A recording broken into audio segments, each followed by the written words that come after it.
पुणी थरे Cuttack commissionerate police सफलता। आज कटक कमिशनरेट पुलिस मुख्य डीसीपी श्री प्रतीक सिंह नेतृत्व में गठित स्पेशल ऑपरेशन रे कटक पुलिस को एक बड़ धरणर सफलता मिली। आज कटक बंधुक और गुली जबत होईची।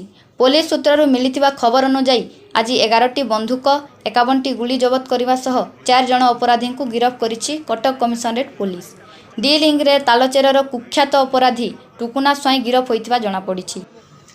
एई जो 4 जन व्यक्ति गिरफ्त होइछन्ति ता भितर जणे रिमांड रे अछन्ति टुकुना स्वाई। तांको नारे विभिन्न स्थान रे विशेषकर तालचेर अनुगुल डिस्ट्रिक्ट एवं जगतसिंहपुर डिस्ट्रिक्ट रे सर्वमोट 18टा केस रही। संतोष राउत नारे कटक रे भुवनेश्वर मिसई 5टी केस, लिपू आलियास ज्योतिरंजन बारिक नारे 5टी केस मोस्ती कटक एवं प्रशांत राउत नारे 9टी केस अतीत रही। कटक पुलिस यही जो आमर ऑर्गेनाइज क्राइम विरुद्ध रे जो कमिशनरेट पुलिस अभियान चली तार नेतृत्व नहीं विशेषकर कटक डीसीपी प्रत्यक्ष तत्वावधान में यही अभियान कड़ाकड़ी जारी रही।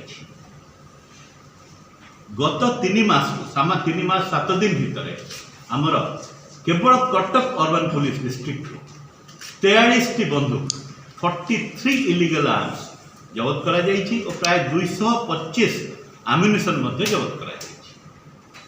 मु कहि रखिबा को चाहे ऑर्गेनाइज क्राइम को रोकिबा को हेले ऑर्गेनाइज क्राइम रे व्यवहृत होतिबा जो इलिगल आर्म्स जबत करबा अत्यंत जरूरी, जो थिरे कमिशनरेट पुलिस विशेष भाव में सफलता लाभ करिछि और तार प्रतिफलन फील्ड रे देखा मिली। आमे लक्ष्य करिछु कटक भुवनेश्वर मिसई विगत 3 मास रे 47टा बंदूक खाली जबत होइनी।